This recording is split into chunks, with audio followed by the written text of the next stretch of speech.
Hello, Internet. It is I, the Malik Aaron, and welcome back to Box Office Predictions. Today we're going to be talking about Here. So, as usual, we're going to be going over the pros and cons. So, let's get to it. Pros! This is from Robert Zemeckis, someone who I have never talked about before on this channel. I just realized that. So, now I get to talk about him, which is pretty cool. So, let's go. So Robert Zemeckis, you probably know who he is. He's made some of the most well-known movies of like the 80s and 90s. I mean, let's just go through like the list, like the important movies. It's Back to the Future, obviously 1, 2, and 3. I mean, come on. I don't think I need to go over those movies. Like those, Who Framed Roger Rabbit, a groundbreaking movie like at the time. Forrest Gump, one of the biggest movies of the 90s, one of the most well known movies of the 90s, one of the most quoted movies of the 90s. An enormous success. And that Forrest Gump is important here because Tom Hanks, Robin Wright, and Robert Zemeckis. It's the first time they reunited since Forrest Gump. That was like 30 years ago. Yeah, Forrest Gump was huge. I mean, look at these numbers. It wasn't even the highest grossing movie that year. The highest grossing movie was The Lion King. So, yeah. But still, this much money for a movie like this, craziness. And I'm pretty sure it won Oscars too. I think it won Best Picture. Maybe, maybe not. I'm gonna check. I think it won Oscars. I think Tom Hanks may or may not have won an Oscar. It was either that or for Philadelphia. I don't remember. But I will check right now. Uh, Forrest.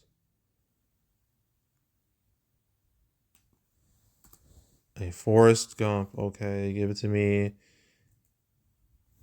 Okay, one Best Picture, Best Director, Best Actor, Adapted Screenplay, Visual Effects, and Best Film Editing. Okay, okay. So it won all the important stuff. But yeah, Forrest Gump is easily the biggest hit Robert Zemeckis has ever made, bar none. We also had Contact, which I think was a hit. I don't know if it was like a huge hit, but I think it did all right. They had two big hits in 2000. You got What Lies Beneath, and then Castaway, where he reunited with Tom Hanks, which was one of the biggest hits of 2000. Then things got really weird because the man entered his motion capture phase. Now, what this is that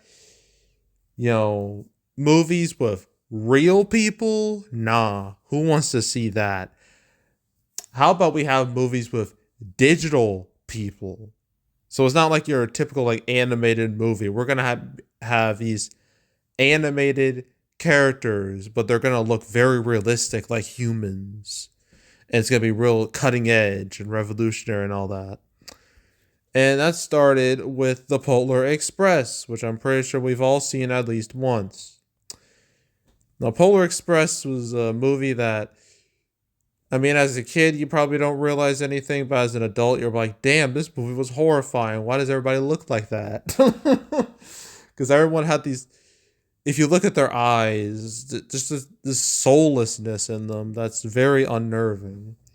It's not pleasant to look at. Um, yeah, Polar Express, despite having a very slow start, the Christmas lights kicked in and ended up not embarrassing itself at the box office, and it became like a big like holiday movie afterwards. It's been like seen like pretty much like every year since like 2004. But yeah, this is just the start of that. Then he made a Beowulf, which was not Polar Express. This was more like an act. This was an action flick, which I'm like, why did this need to be like a mocap movie? Like, I feel it would have been better just to have it be live action. But no, this had to be mocap, and it bombed. It did not do well at all. And yeah, it was just, I don't know. I mean, the movie wasn't like terrible or anything. It was just, it's kind of like a weird experiment.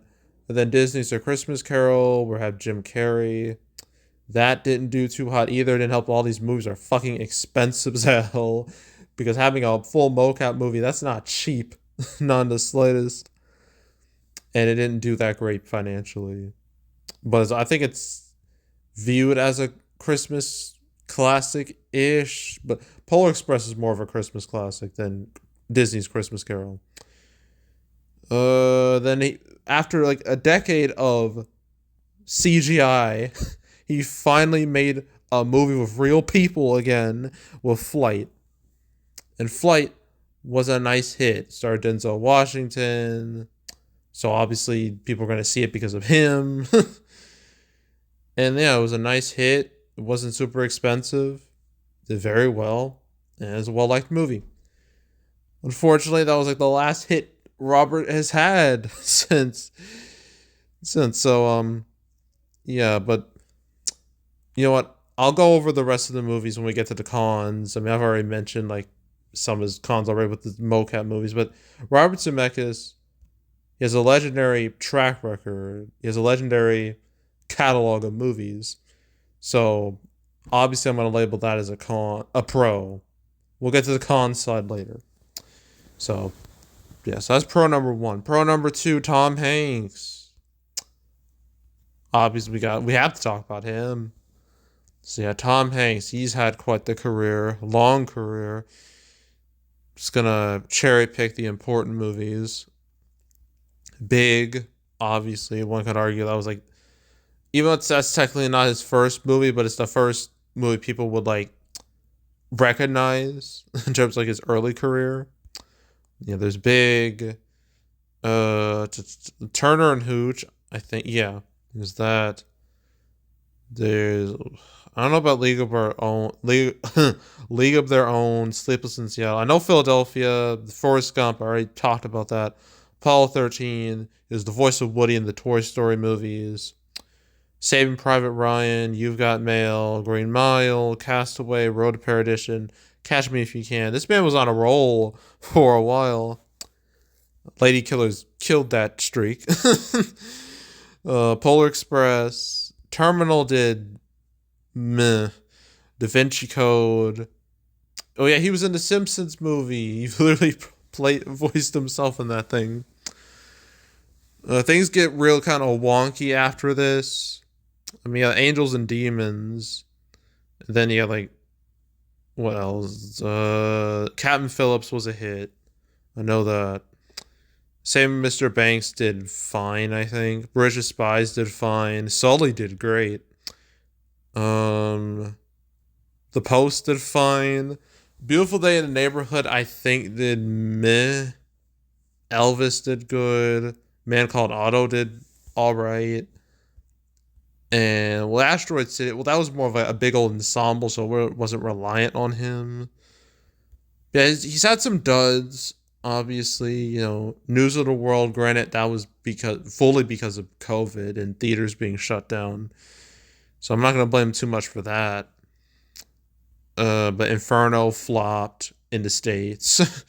The Circle flopped. So yeah, he doesn't have the, Cloud Atlas, Extremely Loud, Incredibly Close, Larry Crown.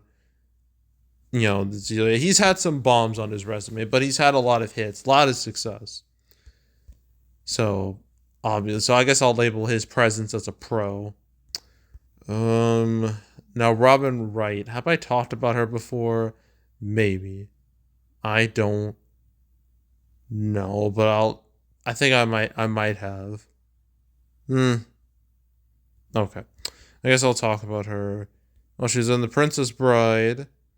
Oh, she was Jenny, as Forrest would say.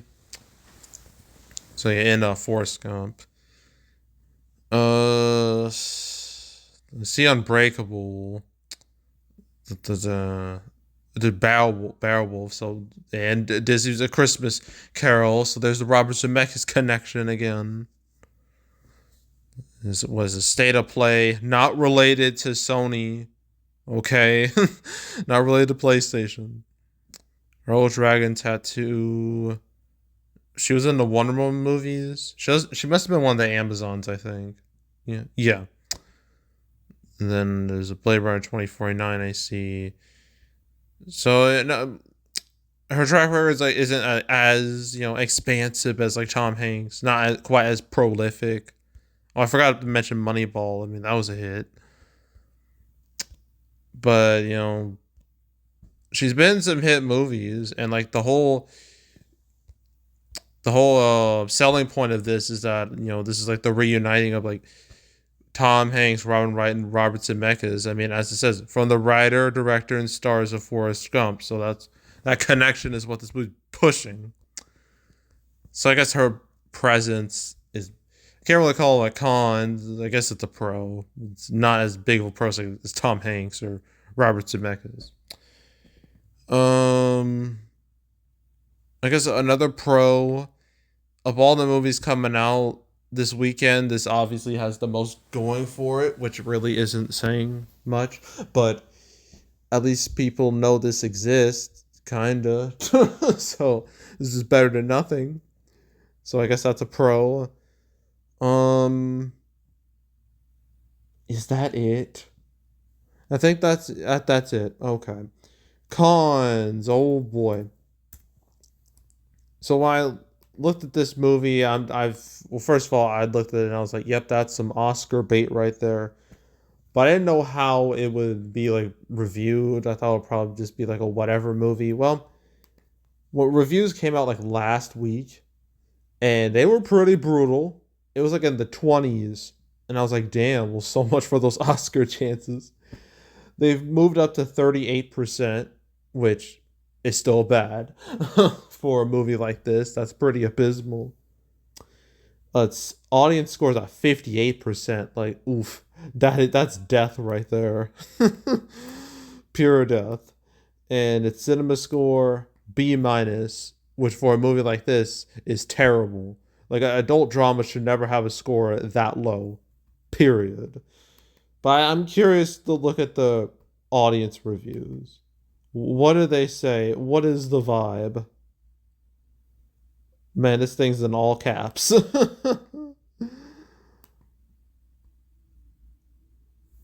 I guess I can read it. So this all caps little paragraph. Um Disjointed rambling, hot mess, and too many instant changes in time and very hard to follow. Beals were out of chronological order, and this must have been edited by AI as there was no proper sequence. You want to kill yourself after watching this nightmare of way too much reality. If we wanted to be depressed, we can watch the daily news. This film will lose. Lose what?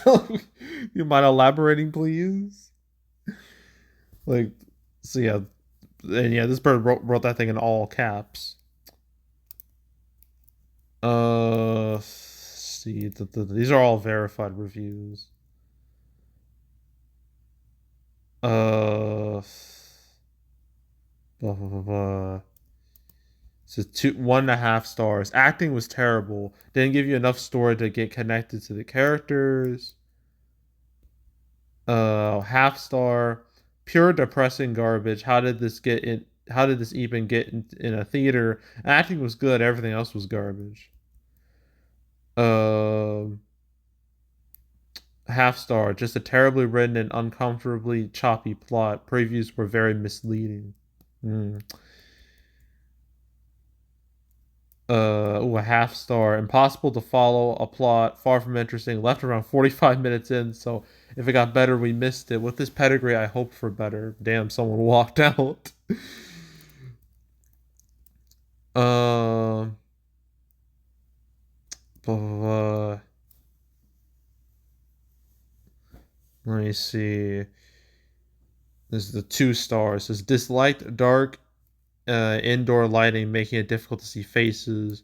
The store was dark as well, like at the computer with multiple windows open. The dinosaur scene at the start made think I was like in a sci-fi movie by accident. Too many characters. I couldn't identify with any character due to brevity and disparity of character appearances. Not a must-see. Not Hank's best. But these are all like verified. All audience. This is where it's gonna get a little more interesting.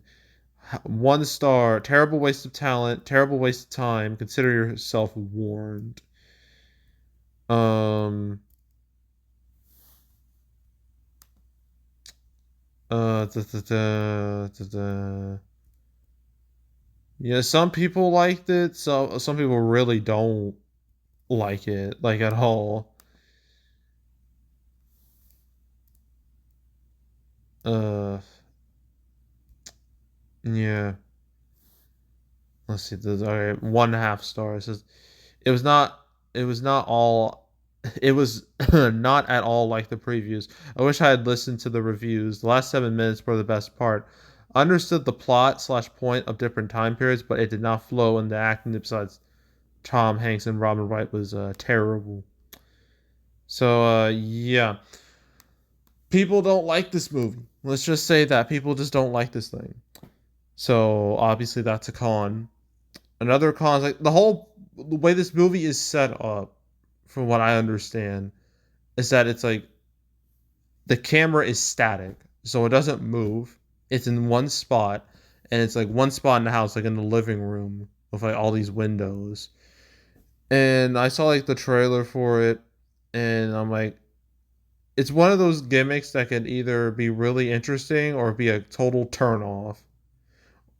And it seems like it's becoming a turn off for a lot of people because I could make the joke that for a movie to be a movie, it needs to, move. It can't stay still in one spot. I mean, maybe you can make it work. I think with Tom Hardy, he made a movie called Lock, where it was just like him like in a car the whole time, but even then the car is moving. So yeah, like one car, it just feels like too gimmicky. Like it's like a bad type of gimmick. And I guess I can mention like the use of like effects, like a de-aging, the actors, because obviously it takes place multiple time periods. And when you use like Robert Zemeckis, he just had a long history of using visual effects, sometimes to great results, sometimes to nightmarish results. So yeah, like obviously, with de-aging technology, they use like this AI to like do it. So this movie does use AI. So if you don't like AI, then yeah, you're not gonna like this at all. You're gonna be against this thing. But yeah, I thought like when you do de aging, if it looks dodgy, then it kills the movie. Straight up. I mean, remember Gemini Man with Will Smith and young Will Smith? Like when young Will Smith was like in a dark room and you couldn't really see him, it looked really good. But when he was like in light, it's nightmarish. You do not want to see him. So I feel like it's gonna be like that with this. So yeah, just the whole gimmicky nature of this thing, and just the visual effects potentially being like a turnoff for some people. I label that as a con. Another con is the fact that no one cares about any movies right now. The market is just bleh. It's been like this for like 2 months. It's not going to get any better until late November. Okay. So that's obviously a huge problem. So yeah, weak market. That's a con. Another con is that the election is just about here, so all eyeballs are going to be on that. So that's going to have a negative effect on these movies. So yeah, that's a con too. I guess I can mention this the preview number like 475K. That's not all that good. I mean, grant this isn't a movie that would have a high preview number. And yeah, yesterday was Halloween, which would definitely affect this number in a negative way.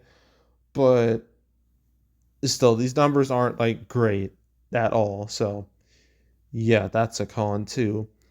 And I think that's it. So opening weekend, for what I've read, this movie's projected to hit 5 million, which is just embarrassing for with Tom Hanks standards, Robert Zemeckis standards. Embarrassing, straight up embarrassing. And its final total, I don't see this having legs at all. I mean, word of mouth the way it is, this movie's not gonna have a long life. Um, I'm gonna say 10 to 15 million, definitely on the lower end. And yeah, that's it for here.